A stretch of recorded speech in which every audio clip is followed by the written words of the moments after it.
Hello and welcome to another TechCrunch Live. My name is Alex Wilhelm. I'm a reporter here at TechCrunch. I'm very lucky to be joined today by my colleague, Daryl Etherington. Daryl, how are you? Great, doing great. It's a beautiful day. Yeah, and because it's COVID, where in the world are you right now? Well, COVID or not, I would be in Toronto, which is where I am. And I'm always based here. So. Good. I'm over on the East Coast. And we have Jeff Lawson with us today. Very excited to have Jeff here, the co-founder and CEO of Twilio. We have a little bit of intro work to do before we start, Jeff, but where are you, just to kind of put you on the map? San Francisco. Okay, that's what I thought. Now, of course, if you don't know Jeff Lawson, where have you been? Co-founder and CEO of Twilio, now a roughly $37 billion public company, went public back in 2016. Lots to talk about, very good time ahead. But first, I have some stuff to go through. If you want to ask a question, we would love to have them. But if you put them in the chat function in Zoom, no one will see them. Please put them in the Q&A function, and we will moderate and pull out the best ones and ask them. So feel free whenever you'd like, drop it in. We'll get to it as fast as we can. And secondly, a shout out to our sponsor this week. This episode of TechCrunch Live is presented by Dell for Entrepreneurs. Accelerate your technology. Dell offers free IT consultation and many other benefits for entrepreneurs. Learn more at dell.com/startups or email startups@dell.com. And with that, guys, I think we're free. We can start. So good. Jeff, thank you for coming. I haven't talked to you in a minute, it feels like. In a minute? Well, we were talking like a minute ago, but before then, maybe, COVID. It's been a while. It has been a while. But I'm glad you're here today because we are on day 2 of the kind of Y Combinator demo day, barrage of companies. And TechCrunch, of course, was watching this happen. And I was almost surprised to see how many of them were API-based or kind of API-focused. And it's now relatively common to hear startups say, we are the Twilio for X. And thinking back to 2008 when you founded the company, I'm curious if you thought back then this would eventually become kind of like a standard way of describing the business, this API-first way of delivering a product. Well, I think there was like an inclination. I don't know that we knew it would be like this, great trend or that people would be, APIing all the things. But I think we had a sense of that. And like, it comes from my background. So I'm a software developer and I've been building companies, started 3 companies before Twilio, probably 2 no one's ever heard of. And StubHub I was the first CTO over there. And it was like at every company we had, software was at the center of what we were doing. And to me, the superpower of software is your ability to have an idea, build something quickly, and get it in the hands of customers so they can give you feedback very quickly. So actually, to put that into perspective, at StubHub, we went from the first line of code written to launching the website in about 6 weeks. Wow. And so to me, that's the nature of software. And, with software and being a software-oriented company, you're always building. You're always seeing opportunities. What can I learn from my customers about some problem that they have that I can be solving even better than I am today, or a net new area, net new problem that we can solve? And so the raw ingredients of a software business is one, a great customer problem to go solve, and number 2, that iterative spirit of going and building. And the thing is, in order to iterate, what you need is infrastructure, the raw building blocks that allow you to do that. And when we started Twilio back in 2008, they didn't exist, right? There were apps out there that, you could sometimes try to like hammer into submission to get them to do what you want, but rarely did it work out because apps just have too much is baked into an app. And like, sure, there's like stuff around the edges that you can like tweak and customize, but you really can't get in there and build out your idea. And so you'd have to either start with like an app and compromise like, well, I guess we can't get really what we want, but maybe it's close enough. Or you had to start like at the very beginning. And you're like, first, the earth cooled and the dinosaurs came. And that's like, as a developer, you're like, okay, I got to start at the very basics and like write some C code to start getting something going. And I've done that a bunch of times in my career as well. And so what APIs allow is for developers to start with great building blocks, infrastructure, and then add and combine them in a way where their secret sauce, their idea comes forth quickly and easily and scalably. So that instead of like hacking something together with duct tape and glue, you're actually building something right and you're doing it easily. And then when it takes off, it continues to work and scale, as opposed to the duct tape and glue stuff that you might try to, hack together on your own, where it's like, well, it doesn't really work. And so it makes sense to me that really what the world needs is every major category of software and really like business to be broken down into its building blocks, so that it is a platform upon which companies can build. Because when you are in a digital economy like we are in, the world belongs to the builders. And that's because, like, imagine, like, you know, you're in some industry, I don't know if it's like banking or travel or hospitality, whatever it is. And like all the companies in your competitive set have all bought the same piece of like customer facing software. Maybe that's your like marketing software, maybe it's your customer support software, maybe whatever it is. And it's like, well, how are you going to differentiate when your customers, you know, view you through the lens of this screen? That's the interface they have with you. And you have bought the same essentially piece of software to power that as all your competitors. Like, well, by definition, you're going to be undifferentiated. So therefore, eventually, one company comes along and is like, well, we're builders. And oftentimes it's like, you know, a digital disruptor, a startup, someone like that, and says like, well, we're going to go build the experience that we want, not be beholden to like some off the shelf thing that other people have bought. And we're going to go build, and we're going to go delight our customers. We're going to go listen to our customers, hear what they want us to solve. And because we're builders, be able to solve that. And so once a company does that, customers start obviously choosing that company because they're actually out there listening to customers and solving their problems. And then once one company does, the other ones are like, well, we're falling behind. So they start doing it. And so it's like literally this Darwinian evolution where it becomes not build versus buy like it used to be in the old days. It's now build versus die. Because if you're the one who's not building and everyone else is building and listening to customers and competing and making a better and better and better service, and you're kind of standing still because you bought something 10 years ago, it's like, you know, this is your customer experience, you're going to die. And you see that, like when you interact with certain companies and you see like some, like, you know, like the companies where their mobile app is still formatted for the short screens because they haven't updated it in 5 years, right? You know, like, well, who's asleep at the wheel over there? Well, probably it's because they bought something and it's just, you know, it does not keep it up. But builders would never allow that to happen. Right. And so that's why I think we live in a Darwinian world where it's build versus die. And so that's why we and so many other companies say we're here to power the builders. You know, the companies who have that ethos, as well as the individual, the human beings, the developers, the ones who are charged with actually making that progress and building for those companies, in many ways ensuring those companies' survival. We're here to serve them. And by serving them, we're actually helping to power that digital economy. So a question about this that I've been thinking a lot about. I was talking to the, I think the CEO of Fastly about the progression from on-prem software to SaaS and to kind of what he calls on-demand, mostly powered via an API, something that you consume from a company. And he made a point that the buying decision for SaaS is often a 1-year commit. You buy a contract for 12 months and then you re-up or you don't. But with something like Twilio, I kind of re-buy it every time that I use it because I'm pinging the API, getting charged a fee, and I'm using the service. Do you think that we're going to see more of the startup world kind of slowly leave behind SaaS as the de facto business model and move closer to where Twilio has kind of led to? Or do you think that it's still more of a specialized business use case and will remain kind of a minority of software startups looking forward to the next 5 years or so? Well, I think what we've moved into the third great era of software. So I think of the first great era of software as, let's say the 80s and 90s, right? Where companies would put in big systems of record, think like Oracle financials and ERP systems. And these were big, heavy lift, multi-million-dollar, multi-year installations, right, ripe with failure. Like it was what I call like high stakes software. Like one CIO made the decision and then they left, another came in. It was like the wagon trail across the United States where like different people arrived when the software was done being implemented, then started the journey. Right. And it's like the Oregon Trail, basically. So that was like the first era of software. And clearly only the CIO could like make those decisions because it was such a big, high stakes, complicated decision. Well, along came SaaS around the turn of the millennium. Right. And suddenly you didn't need like years and millions of dollars. You have to go build out data centers. A line of business owner, like the head of sales could buy Salesforce, the head of marketing could buy a marketing cloud, the head of HR could buy Workday, et cetera. And so they were empowered to actually buy the software they needed to run their part of the business. And they would license it, not in the early days, like per CPU, but like SaaS was like per seat. Sure. And you would do these, multi-year deals, whatever. Well, the thing is, the fastest growing software companies in the world aren't selling any of that at all. Think about AWS is a juggernaut. I mean, there's never been a faster growing B2B company in the history of software, as far as I know. And they're not selling seats.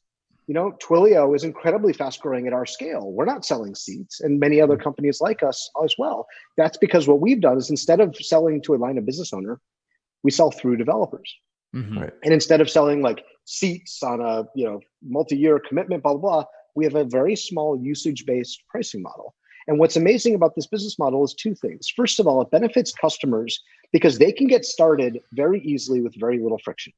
When we started Twilio, most B2B like experiences as a developer, I was experienced this all the time, where it's like, oh, I want to try out this thing. Oh, well, contact sales was the only way to make any progress, right? And then you want, oh, can I see the documentation? Well, you have to sign an NDA. How much does it cost? Well, let's see. Like, how many? I don't know how much it costs, right? Like, you're describing how enterprise SaaS has gotten bad again. Like, if you go to any SaaS startup's website, it's now like contact sales, and it's gone literally reverted back to that old hellish era, I feel. Well, but that's the thing, is that I think like the old saying, information wants to be free. I think the notion that like when you have a market where one company is more transparent, is easier to do business with, and makes it easy for a company to get started, what you get is, in our market, developers are the ones who say, well, yeah, I don't want to go through a sales process. I don't want to wait, a week to get a call back. I just want to like start exploring now.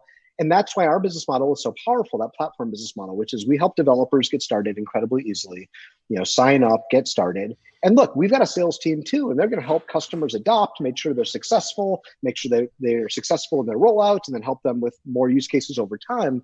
But ultimately, our job is to empower customers to get started and to be successful with our product, not get in their way.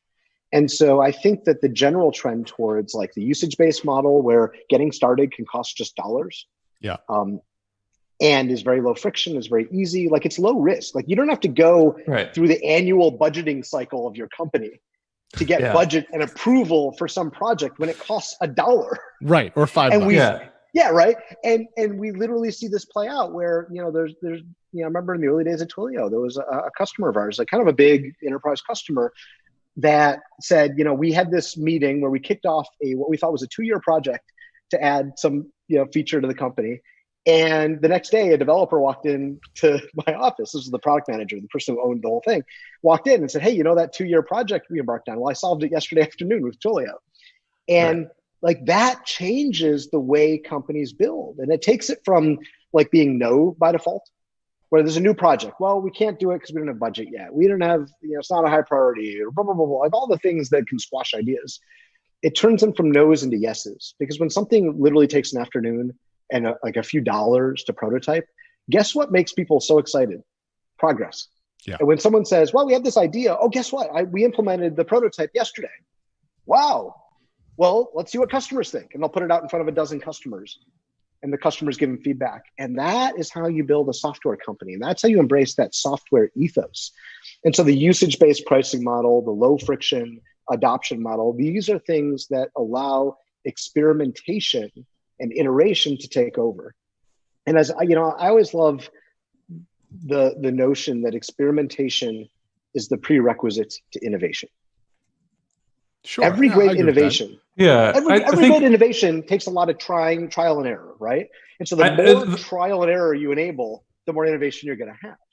With this, like, I have some experience with this, right? Like, I went through that exact process at a large company, relatively young company, but same sort of thing, where we were like, well, we need this tool. And it was exactly that conversation, right? The regular standard conversation of, do we buy this tool? Do we build this tool? Like, what do we do, right?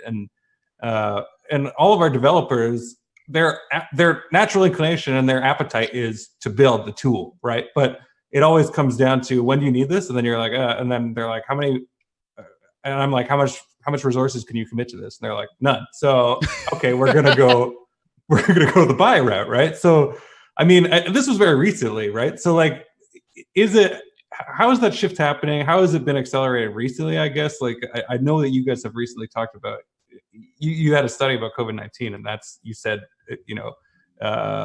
pushing some of this digital transformation stuff. And you mentioned just before this call that you have your new book that is about Ask Your Developer, right? Like, how are people asking them, and are you giving them the ability to say yes? And like, who else needs to come in on that? Because it can't just be Twilio, right? Like, you need a number of players to come in and say, we've got all your APIs. You don't need to build any of this stuff from scratch, right? Well, that's the great thing, is that the world is getting broken down into APIs, so that really every part of the stack of business that a developer might need to build is eventually turning into APIs that developers can use. There's obviously all the AWS products for compute and storage and everything else. For payments, there's Stripe. For communications, there's Twilio. For CDN, Fastly, you mentioned before. And so eventually every part of the developer stack will be delivered as a service. And so it used to be the question was build versus buy. And now the question is really what parts do I buy to enable me to build the right parts? And that's the question smart companies are asking. And so when you have the right, nobody should go reinvent wheels, as we are often told, and that is true, because in some ways you want a vendor to specialize. You want someone who's really good at communications doing the communications part. You want someone who's really good at payments to do the payments part, because their solution will get better, it'll get faster, it'll be more reliable than someone trying to invent it themselves. However, the unique thing that a company is trying to build on top of it, that's unique to them. That's unique to their industry, to their vision of how they want to serve their customers, of what their product is supposed to do. And so that's where you leave the white space at the top for customers to go invent without having to reinvent the whole stack down below. I'll share a quick story with you, actually. Okay. So one of my prior companies was a retailer, bricks and mortar retailer. I started an extreme sporting goods store in Southern California. We were doing skateboarding, snowboarding, surfing, BMX biking. The idea was to do for extreme sports what REI has done for outdoor hiking, climbing, camping sports. We used to say that those are the granola eating sports. Ours were the Pop-Tart eating sports. And we wanted to create this really experiential in-store experience. We had a skate park right in the store. We had every great. I used to skateboard. This is right on my alley. I like Pop-Tarts. keep talking, Jeff. This is great. Pop-Tarts are fantastic. Thank you. And so we were making this really experiential store. And part of that, as a software developer and one of the founders of the company, I was like, great, look, we're going to create this really amazing experience for our customers. Our customers got a member card and they got kickback dollars for all the stuff they spent, but we had to invent all these processes. We bought an off-the-shelf point of sale system. It was a Win32 app that just installed, and it's a point of sale, right? And we couldn't do any of the stuff we wanted to do. And so I actually spent about 3 years rewriting a point of sale system from scratch in order to actually enable us to do the things we wanted to do. And it was sort of interesting. You're well, in order to get to the point where we were able to innovate, we had to go reinvent the table stakes stuff, accepting credit cards. I had to write in PHP, nonetheless, a app to interface with the debit readers, and you swipe your card and do the whole interaction on the wire protocols. I had to reverse engineer wire protocols and the laser scanners, and the cash drawer popping thing, and the receipt printers. I had to go figure out all that stuff. Now, I won't lie, it was kind of fun to figure out all that stuff.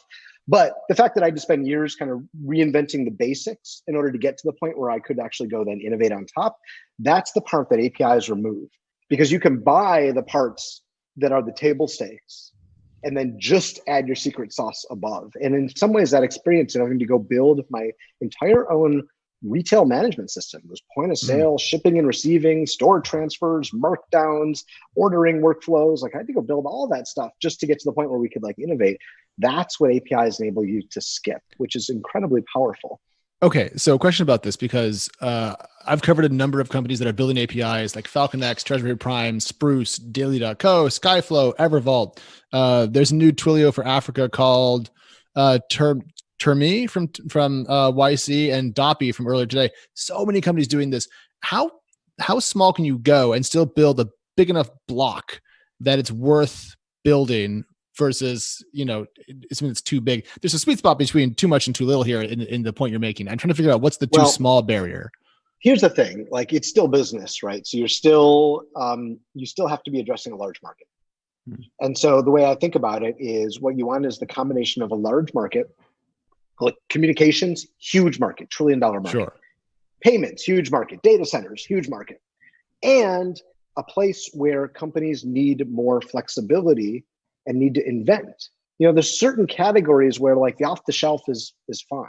Right. And in fact, that's preferable because it's just easy and let it go. But there's other areas where every company needs to build in order to compete and win. And those are the best categories. The intersection of a large market, every company uses communications. And by the way, how a company communicates with its customers is incredibly strategic and differentiating. Therefore, it makes it a great market for what do people need to build, and it's applicable to nearly every company on the planet. And so you think about the combination of those factors, not everything that can be broken down into an API will end up being a huge business. True. But that's okay. Not every business on the planet is a huge business. There are small businesses, there's medium businesses, there's large businesses, there's enterprises, there's mega, whatever. And so, I think you'll see the same thing play out with APIs. But what's most interesting is that it unlocks the ability for developers, the breadth of solutions that are out there of every shape and size are going to enable developers to really do what they do incredibly well, which is to invent and build. And you never know. Some of these categories might be bigger than people thought. Early on, there were investors who said, Twilio is a nice small business. It's a lifestyle business. The ultimate burn from venture capitalists. Yeah, right. And there's nothing wrong with lifestyle businesses, but if you're pitching this idea that you think is going to grow incredibly fast at venture scale, and they're telling you, no, well, this is a tiny market. And ultimately, every time investors get it wrong, ultimately it's the failure of the entrepreneur to pitch the product right or pitch the company right. And so, for some reason in the early days, I had not yet figured out how to tell the story of communications is a huge market. And this is going to get fundamentally changed by essentially the digital economy in the way every company, A, turns to developers, and B, needs to innovate in this area, not just take things off the shelf. And I think that's you mentioned my book, which I just announced on Twitter actually about half an hour ago. Which is, I've actually spent the last year and a half almost, writing a book about how developers and business people and executives can actually work together successfully to build digital disruption. And the reason I wrote the book is, as the CEO of Twilio, I have kind of a unique vantage point in that both I am a developer, but I'm also an executive of now a public company. And so I see both sides of the coin. I see what executives care about, the things that we talk about in board meetings and exec team meetings and in our leadership team meetings. But I also see the things that developers care about and the skills that developers have. And I think a mistake that I've seen so many companies make, and even Twilio, we make this mistake sometimes, is that we think of developers as people who just write code. Like their skill set is writing code to implement something that someone else tells them what to do. And it's up to the business people to really just kind of dictate to the developers, go write this code. And I think that misses actually the point when developers aren't thought of as partners in the process of building great digital products and even driving digital strategy, digital disruption at companies. When developers are thought of as factory, assembly line workers, do your part, write that bit of code, be a code monkey and just write the bit that you're told. You really lose out on all the creative and intellectual energy that developers can bring to the table. And if you think about it, developers, the act of writing code is problem solving. And so developers are really good at solving problems. But for some reason, so many businesses believe that the only kind of problem developers are good at solving are technical problems. Whereas many, many, many developers that I've met through my course of building Twilio are equally good, if not better in a lot of cases, at solving business problems, not just technical problems. But if people relegate developers to this purely technical problem solving role, they actually lose out on the best talent, because great talent wants to exercise the full capabilities, and so they'll find a company where they're valued more. But also the companies miss out on having those ideas brought to the table. And so to me, the biggest enemy of actual technical innovation in a lot of ways is the PRD, the product requirements document. Right? That idea that the MBAs or the business people are going to write down everything that needs to happen and throw it over the wall to the engineers to go write it to the spec. Right. That is not a partnership. That's not a collaboration. That is an assembly line. And I believe that the best teams actually bring technically minded people, business minded people, designers, etc., all together to the table to really talk about what are the biggest business problems we're going to solve and what are the ways we can solve it. And that's fundamentally what Ask Your Developer is all about. And so that's the name of the book, is Ask Your Developer. And in some ways it's a subtle, don't tell your developer, ask your developer. Share problems with the developer, not solutions. Because if you share solutions, then all they do is write the solution that you told them to write. Yeah. And I think it's interesting. One of the observations made in the book is oftentimes business people say, we need X, and they create the solution, they document it all, write your product requirements doc, whatever, throw it over the wall, and the developers say, well, that'll be 18 months. And then the business people are pounding the table. What? You can't, we need faster, faster, faster. Well, if I have to write to what exactly you said I have to write, it's going to take 18 months. But if you tell me what we're trying to accomplish, there might be much faster ways to do it because I know the code base, I know everything that's going on inside. And if you say what we're actually trying to accomplish, there might be a much shorter path there. But this is like an eternal war, right? Like this is like, because if I'm thinking of large, differentiated organizations, you've got dev, you've got product management, you've got UXR, like, and they're siloed, and there's fiefdoms, right? So like from an organization, like how do you actually implement this? Yeah. I mean, I think it's easy for a start, relatively easy for a start, because they're all one and the same, right? Like your developers are your product team, are your whatever, depending. And then as you grow, how do you keep those things from becoming these balkanized whatevers, right? Yeah. So Daryl, you just answered your own question, I think, which is to say you want to keep having that entrepreneurial spirit, which means maintain small teams. And so like at Twilio, our whole company is really organized into small teams, and small teams are generally 10 people or less. And so the act that you undertake is to continually divide, the company grows, continually divide the customer problems you're solving into teams who own the code and own the problem that they can solve, so that you're continually redividing the problems down into size problems that can be tackled by a 10-person team, give or take.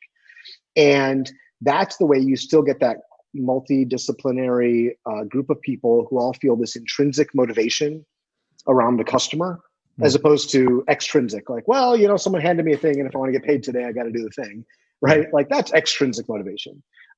Intrinsic is, wow, we're a team of 10 people. We're here to go solve a problem for that customer. And when we do, the customer says, thank you, I love you. That feels good. That's building.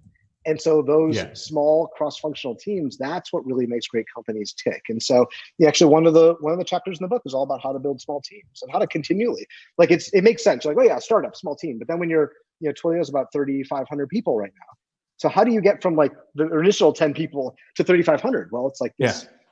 It's this process of continually dividing. And it's hard and it's really interesting, but actually successfully doing that, I think, is how you stay fresh and keep your teams customer focused, not internally focused, and not like, siloed. Like I just do my job. I'm just a designer. People hand me a thing and I kick out a wireframe and I hand it over to the next person. It's like, because that is I think a little soulless actually. Mm-hmm. Oh, and for sure. Jeff, Jeff, I want to pause just for a second. I want to go an audience queue because we have a lot more to go over, but I want to make sure we get to some of these. So, Daryl, can you walk us through just Marco's question, just to bring one of them in, and then we'll get back to the digital transformation developer side of things. Yeah. So Marco asks, so how important is it really to build yourself? So the hypothesis here from Marco is there's a lot of differentiation coming more and more from content that offers sort of the personalization layer. That's the customer facing part. So I think the argument here is that maybe the build it yourself thing is kind of less important as we move to more content marketing focused approaches to customer. Yeah, I got it. So if you think about, the question isn't, should you build it all yourself? Should you buy it all? The question really is, what should you buy to enable you to build the right things? So let's talk about content. Like it sounds like maybe he's a marketer and he's building a lot of content, right? So content is in its own way, it's like building too. Like content is a creative endeavor, and you're striving to answer problems that your customers have. Like if your content isn't relevant to your customer and not solving a problem of theirs, they're not going to read it. So imagine you went out and outsourced all your content. You bought your content from like some stock content website. Ew. And you and all your competitors were sending out the same content. Well, that wouldn't be very effective now, would it? And that's why you are saying, well, I'm applying my energy to writing great content because I know my customers better than, say, my competitors are. So that's awesome. And so then you think about, okay, what's the technology I need to actually get this content out in front of my customers? And now let's say that you have some like off-the-shelf system that is, let you send that message out to your customers, but it doesn't let you actually segment your customers. And so you end up sending a lot of the wrong content to the wrong customers. Well, that's not going to achieve your goals. And you look around, you're like, well, I've got this thing. It doesn't let me actually segment narrowly or as fine-grained or as intelligently as I would like. And I don't see anything out there that does. Guess what your answer is? You should go build it. But you shouldn't start from scratch. Like you shouldn't start, okay, well, I got my Linux kernel and then I got to build and write some C code. Like, no. Like you should take, if you're, if you're delivering your content over email, you should pull SendGrid and use SendGrid to send the content. There's open source, but there's also content management APIs. companies like Contentful. And so you can take a content management API, you can take the email API from SendGrid and plumb them together. And then your secret sauce that you can add is like, I have a better matching algorithm that's figuring out from my customers which content I should send to who. And that's the area where you might innovate because you see a problem you need solved. There's no good off-the-shelf solution to build it, to buy it. Therefore, instead of throwing your hands up and saying, well, I guess I'm just stuck sending bad content to people, then you roll up your sleeves and you say, that's now my job to build. And so I'm not saying, by the way, I don't know that universe entirely. There may be great solutions out there, but like that's the process. And so there isn't like a one size fits all answer. It's where do you need to invest to serve your customers better? And if there isn't something that does that really well, or to your standards, or to the standards your customers are telling you that you need to meet, then that's where you go build. But you take everything you can off the shelf to go build it because that will accelerate your time to build. And it means that you've got vendors who know what they're doing, who actually are experts in their respective areas, so that you take the best of all their thought process. Like I think about it, like Twilio has, give or take 1,500 developers building Twilio's product, right? And any customer who uses Twilio gets the benefit of 1,500 software developers that aren't on their balance sheet that they can get for as cheap as 1 penny to send a text message and use and get the benefit of all the expertise, the knowledge, the scaling, the resiliency, the security that our teams are building every day into that product. And then you get the benefit of all that and you build on top of it the unique thing that you're trying to accomplish, the problem you're trying to solve that for some reason in your company and in your industry is not yet solved. That's what you then go do. Got it. Right. Got it. I think one thing just about that is, have you seen over the course, obviously you've been doing this for quite a while, like what has the degree of difficulty become higher? Like, do you have to get closer to the metal in terms of differentiation as a company to reach your customer, or is it just changed? Does it change depending on industry? Like, how have you seen that sort of shake out? I mean, I think in general, what I would say is like, no, right? If you think about it, we have used Moore's law to write more sophisticated abstractions to make building computer systems easier and faster. Mm-hmm. Like you think about it, like compared to like, think about like, Word, Microsoft Word. Right? I had Microsoft Word in 1990. Microsoft Word is not, 1 million times faster than it was sadly 30 years ago, right? But we now have like web versions of it, like, Google Docs, right? Or Microsoft Office 365. And like, it's like, it does the same things roughly that word processors did 30 years ago, but you've got the abstraction of like IP, TCP, web browser, HTML, JavaScript, CSS, all these abstractions that actually make it much more flexible, make it much easier to share. You can use it anywhere. Your documents are available anytime, anywhere in the world. If your computer crashes, no big deal anymore. And so it's those abstractions actually make it easier and easier to build really complex, interesting applications. But in a lot of ways, what I would say is as the internet has grown, like my first company, I started in 1996. And at the very first, we were like on a shared host with like, it was like a Windows NT box, and there were probably like 1,000 websites on the same server, right? And then like eventually when we became like a real company, we had, I still remember this, we had 4 servers, Sun machines, right? But then, every company started running into that problem of like, well, one of those was our database machine. And at first you had this machine, and then you're like, had to upgrade. And then pretty soon you're like, the Sun doesn't make a bigger machine. Because what was happening is the internet was growing, and the internet went from millions of people to tens of millions, to hundreds of millions, to billions of people now. And so building web scale applications got much, much harder because you end up with distributed systems and like all failure modes of the internet and all sorts of things like that. And so what's interesting is that building software has gotten easier and easier and easier over the years, but scaling it and making it resilient for billions of users has gotten harder and harder and harder. And that's why everything as a service gets more and more and more valuable. Got it. So when you can pay a company to operate and scale and make resilient these services for you, it's tremendously valuable, much more so than it was 25 years ago when the internet was just starting. Because back then it was like, oh, I had 1 server and it's fine. Or 2 if I want my hot backup. But now sophisticated services like Twilio run across tens of thousands of servers all around the world.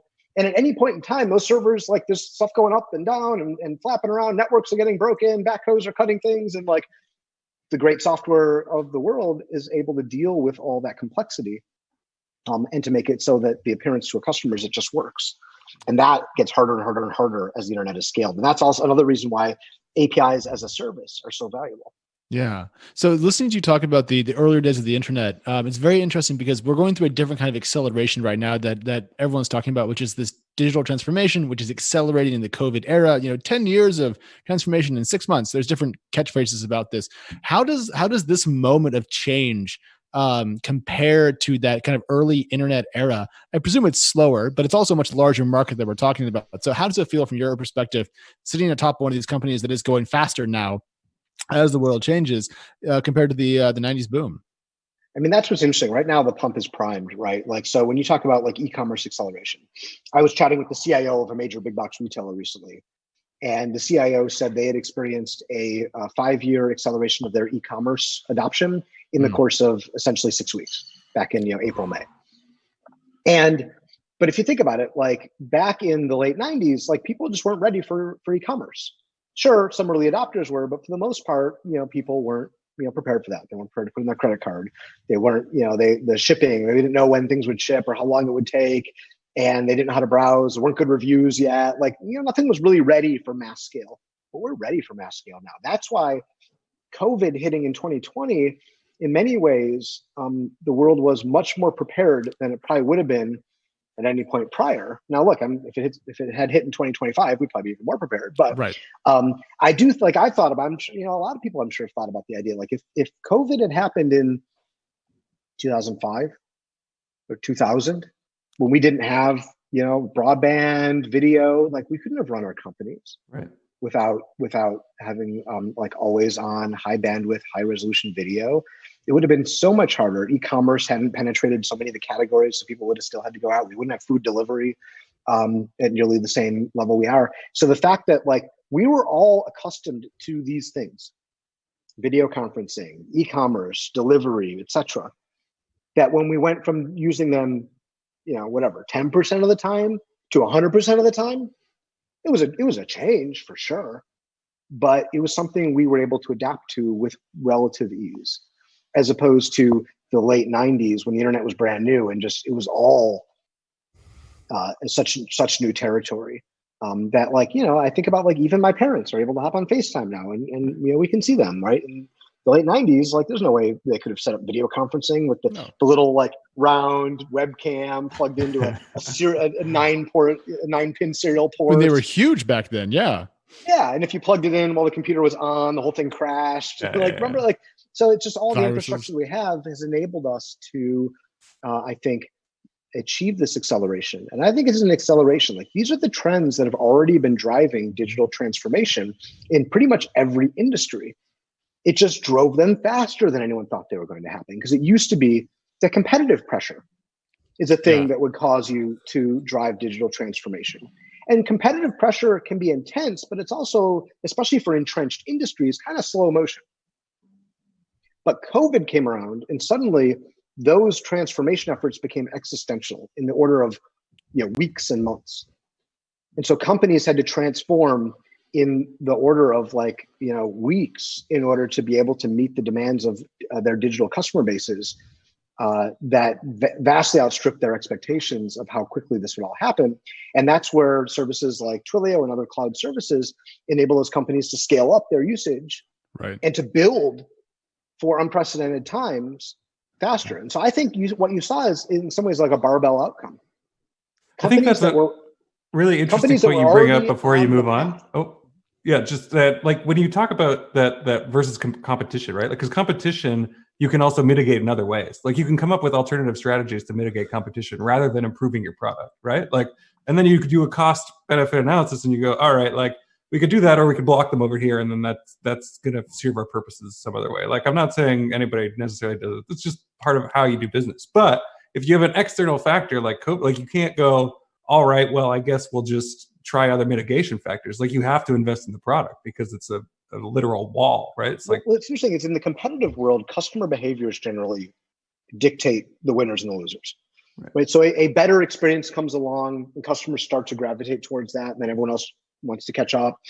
And so, but customer behaviors change relatively slowly. But COVID changed them almost overnight. Mm-hmm. And that's the big difference. And so when things are changing slowly, you get all sorts of different factors inside of a company, right? Like people want to, oh, I think we should go do this. And then one executive says, that's great. Another executive says, I don't know. I'm kind of worried about that. Is that going to compete with us? Is that going to blah, blah, blah, blah. And so there's doubts, there's concerns, there's detractors have to be overcome. And when COVID came around, all that stuff melted away. There were no detractors anymore. There was no other choice. Budgets freed up immediately to do these things. The people who are hands-on, able to implement, became the heroes in many ways of these organizations. And that energy of building, because think about it, you need to build when circumstances change and there's no just off-the-shelf solution. There was no off-the-shelf solution to most of what was going on in COVID. And so the builders of the world had to pick up their tools and get building. And that was amazing for me, having a front row seat to see so many developers building solutions for their companies. One of our customers is Comcast, and they very quickly used our video product to build a workflow in so technicians could help diagnose problems with your cable TV or your internet, which, by the way, when you're stuck at home, cable TV and internet, pretty important. Super important. And they didn't want their technicians walking from house to house fixing problems because they would be at risk. The customers would be at risk. They could be a big transmission vector. And so they very quickly built a video visit into their customer database product internally so that their technicians could sit in the truck and actually diagnose it remotely without having to step foot in the house. And so examples like that of people building practically overnight, like QVC, the home shopping network in Italy, moved their whole contact center to the cloud using our product Twilio Flex. They did it in 2 days because they had their agents who couldn't go into work anymore. And literally people would call and they couldn't answer the phones. So right at the moment when their customers need them the most, they couldn't serve their customers. And so they were able to do that transformation in 2 days, where ordinarily a contact center transformation would take at a minimum months, but usually years. So I want to grab one from the audience because I'm kind of curious about this. It's about pricing pressure and how to react to it. Now, when I think about Twilio, I don't think of 6 different competitors off the top of my head. I know you've had historical competitors like Nexmo back in the day, but I don't think you're under a lot of pricing pressure. So broadening the question, when you are an API-based service or company, how should you react to pricing changes from competitors? Quickly, rapidly? Should you be more aggressive? Should you always try to be the lowest cost? Do you just let your brand talk? How do you think about that as a question for smaller companies? Well, like most things, there isn't one answer, right? It comes down to your strategy. So for us, we're a software company and founded by 3 software developers. And as such, we've always been building tremendous amounts of value in the software that we build on top of the networks. Historically, networks are commodity price, stuff like that.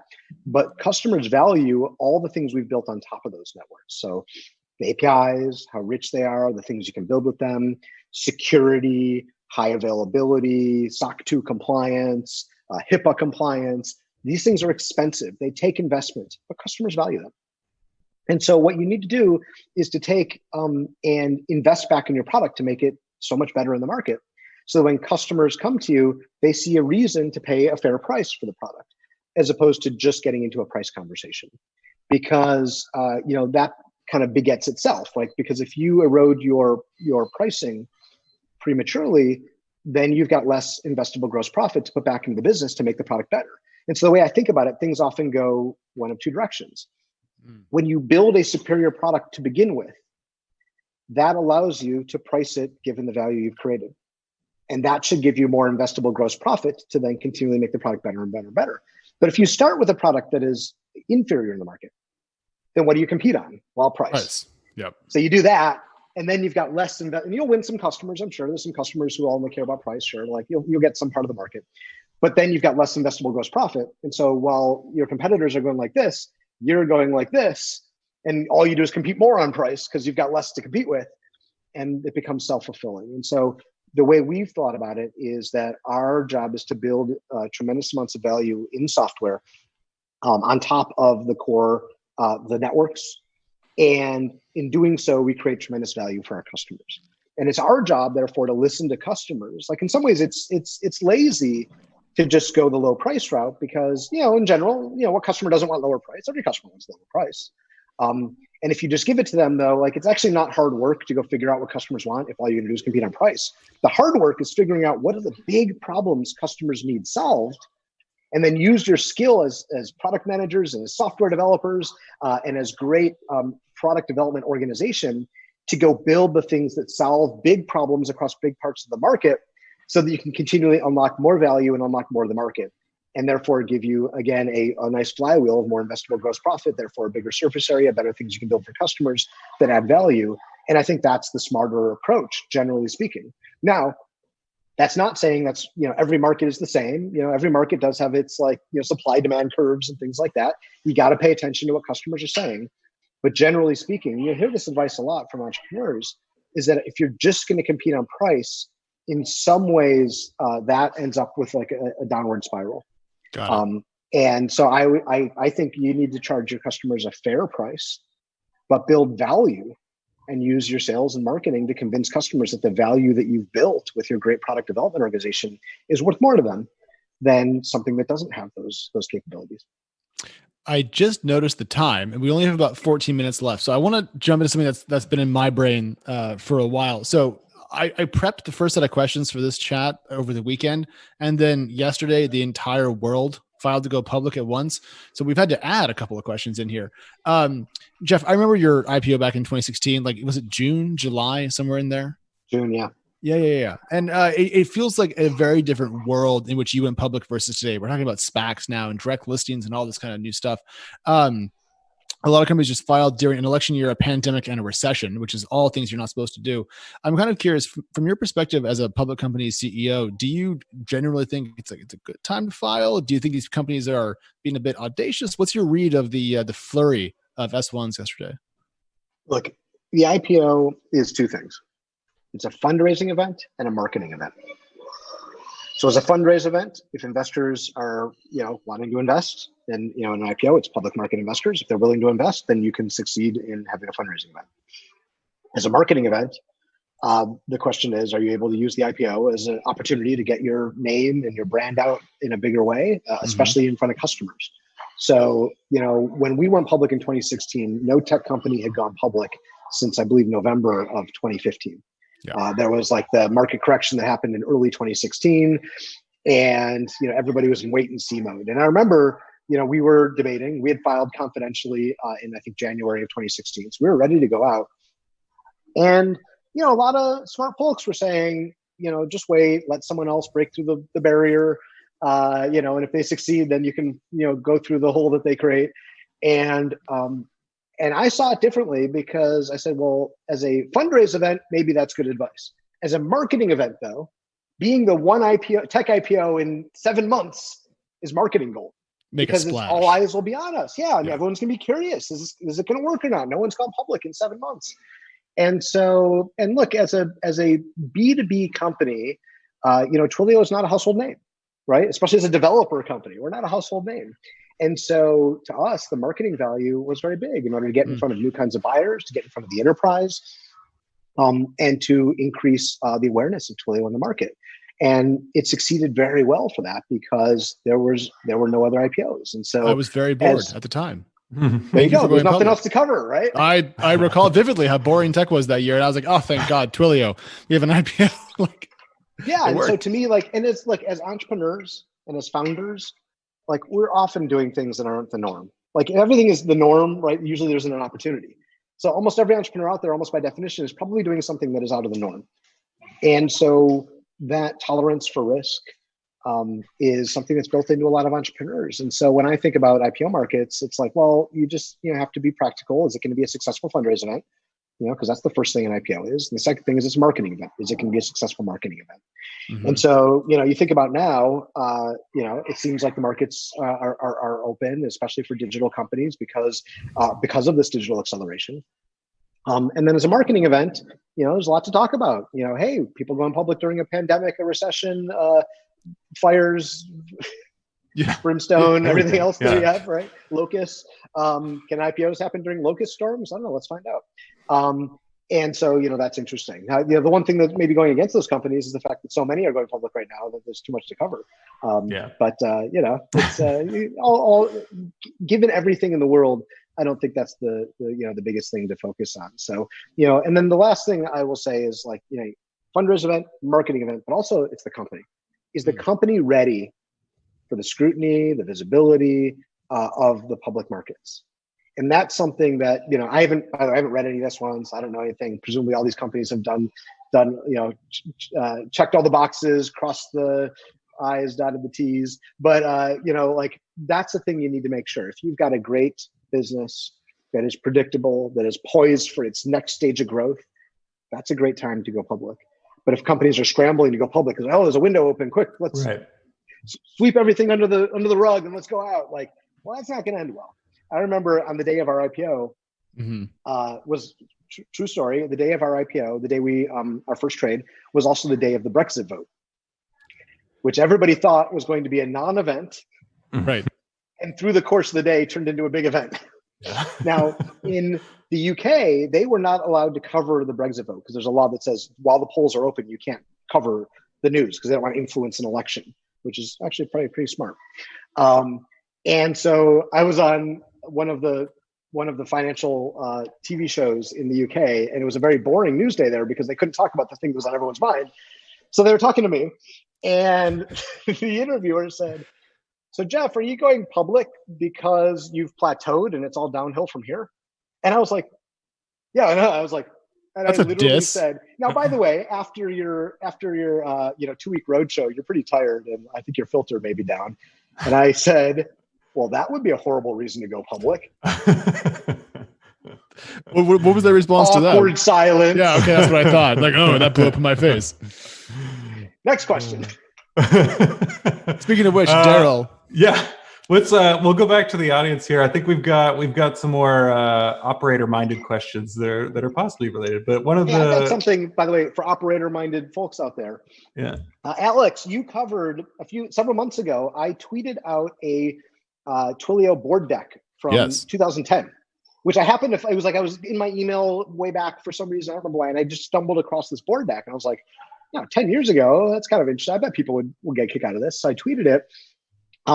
I found another board deck. I found our July 2010 board deck. So similar, but a different quarter than the one before. Different quarter. The next quarter. Can we have it? I think it's time for another Twilio board deck from the archives. General applause. If you want to get bonus points, you'll go find the next year, same quarter, and also release that one. And then we'll send you lunch via the mail because we can't come over. But like, we'd be very grateful. Pretty much whatever data you can give us to give us a view into your company, younger and succeeding, that when we couldn't see into it, is super useful for me as a reporter. And also I just think for everyone that reads TC. So more of that you have, we'll take all of it. Yeah, it's just super interesting to see what at least one executive team, one founding team was communicating with their board at the time in the early days, how we measured progress, what things were I'll actually, I can't screen share, but like there was an interesting metric in this slide that wasn't in our last board deck where I had a cumulative revenue chart. Cumulative revenue where you take all the revenue you've ever made and keep adding it up.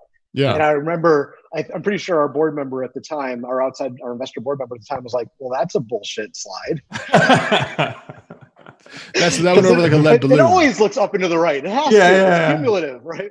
So I was like, oh, okay, I guess you're right. I'll never show that one again. So anyway, you'll see that one in there, the cumulative revenue chart. Just the adding chart. Like, what happens when you add numbers? Yeah. They tend to shockingly enough. Yeah. This is a related question then maybe. So BK wants to know what you think the biggest mistake is that Twilio or yourself made, kind of, that comes to mind, and what you learned from that. Good question. It's not the cumulative revenue chart. That one worked out. That was a minor mistake.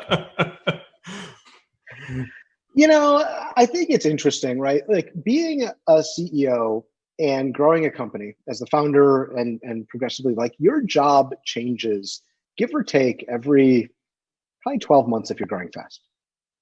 And so, Nick Mehta, actually the CEO of Gainsight, he had a great tweet. It was about a year ago, if I remember correctly. Do you know Nick?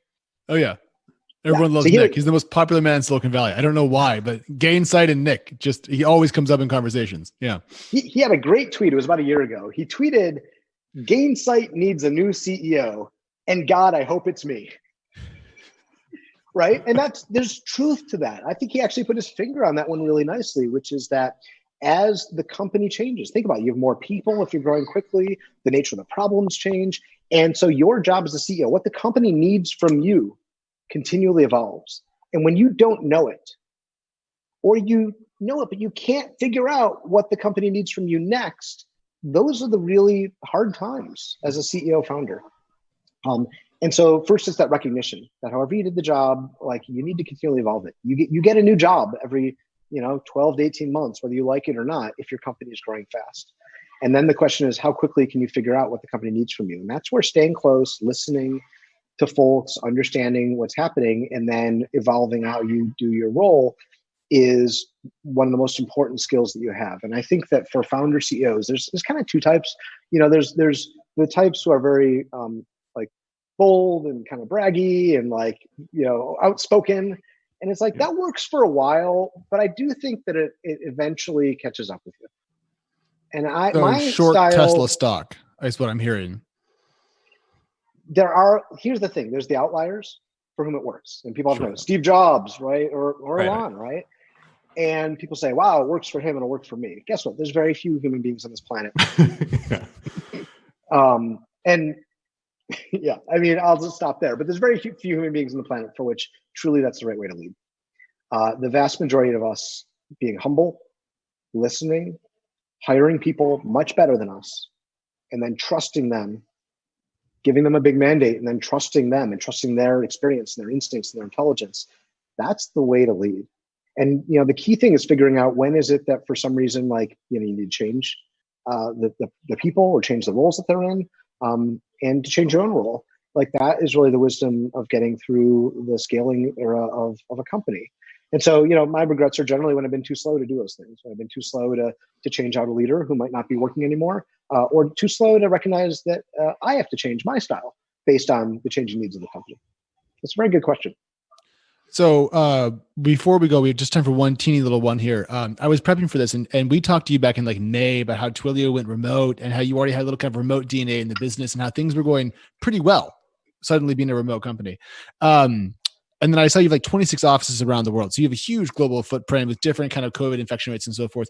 Where have you shaken out as a business in terms of who's in the office, who isn't? And has it been as good of a transition as it seemed when we talked to you last time about this?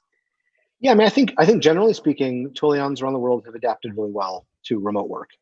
And look, everyone has their struggles, and if you're leading a company, you need to just be hyper aware. For some people, this is great; they love not commuting, and they love being at home and going to make lunch and whatever, right? And for other people, this is horrible, because their home situation is really preventing them from doing their job. Whether we're back to school now, like today is the first day of school for a lot of folks, and that brings whole new challenges back that, the summer was a short reprieve from, or people who live with roommates who they, want to kill because they spend 24/7 with them. It's like everybody is struggling. Introverts are struggling because they might be stuck in a house that they can't leave. They can't get their alone time. Extroverts, they're stuck. They can't actually have the human interactions that they crave. And so no matter who you are, if you're single, if you're married, if you have kids, if you don't have kids, if you're introvert, extrovert, like no matter who you are, this is a terribly challenging time. So first, lead with empathy. Understand the challenges people have. As far as the digital like working from home and flexible work, I think that more flexible work environments are in a lot of ways just going to become more the norm. I think it's probably not as extreme as people think. A lot of people think, oh, who needs offices anymore? No, a whole lot of people like offices and are going to want to be back in the offices. But essentially, I think agility is the key to going forward. Organizations that are set up to allow agility in their workforce, allow people to work from home if they need to or want to, allow them to come to the office if they need to or want to, allow them mobility. Those are the companies that are going to be able to attract and retain great talent because it will appeal to the emerging lifestyles that people may get accustomed to. For some of them, some of the aspects of COVID are going to stick. For other ones, there's going to be rejection of these things because they're going to want to get back. And so agility, one way to rule all, is not going to work. Now, the challenge you get into is where teams, like certain people on a team want to be in office, other people don't. How do you deal with that? And I think companies are going to see some like shuffling of the chairs, actually, so that people with like working styles end up in similar working environments. And you need to allow some flexibility for people to find their like natural habitat inside of companies that are going to get reconfigured in some ways. But we are still, our offices around the world are still closed. We have communicated to our employees that nobody will be required to go back to the office until, I believe, end of August next year. Oh, wow. Okay. So we will maintain a very flexible environment for personal safety and preference for anyone who wants it. And that's not speaking to necessarily what the long term is going to be. It's just saying, look, at the very least, you will not be forced to go back for your job until at least the end of August 2021. However, we are starting to see areas of the world, like we have a fantastic office in Tallinn, Estonia. And Estonia has brought COVID infections down tremendously. They've managed the pandemic very well. And they are, their schools are open, et cetera. And so the people there are saying, we want to go back. Right. And so one of the other key learnings, I think, is that you got to trust your field, right? So people, like, it's true for sales, like, trust your sales reps out in the field working with customers, trust your regional offices to know what's going on there. And we put a lot of trust into our office leaders to make recommendations back to us for whether or not the right thing to do for that market is to reopen the office. Now, we're going to have standardized safety precautions globally as far as, like, PPE and masks and sanitary provisions, et cetera. However, what's right for San Francisco right now may not be what's right for Tallinn or Hong Kong or Bogota or whatever. And so we need to trust those local leaders with what's the sentiment. What's both the health reality and what's the sentiment of people in that place. And a great employer will listen to the folks on the ground, to the sentiment, make sure that people are healthy, but ultimately follow the lead of what people on the ground want to do. And that's going to be different based on, even at the city level, let alone the country level, that'll be different. I mean, we've seen that in the US. Well, a year of change, a good conversation, Jeff. I want to have you back in a couple of quarters because I feel like every single answer is going to be a little bit different because the entire world will shift again. But sadly, we are out of time. Daryl and Jeff, thank you very much both for coming. For everyone on the live stream, Disrupt 2020 is just around the corner. So if you want to watch all of us put on a digital conference for the first time, come by. It's going to be a lot of fun. TechCrunch Live is executive produced by Jordan Crook and Yashad Kulkarni. Our live stream producer is Julio Barrientos, and our Q&A moderator is J.M. Donaldson. Alexandra Ames and Travis Bernard run marketing for the efforts here, and Richard Smith leads speaker programming. Thank you again, Jeff, for coming. Thank you, everyone, for tuning in. We'll see you all very soon. Goodbye. Thank you, Alex.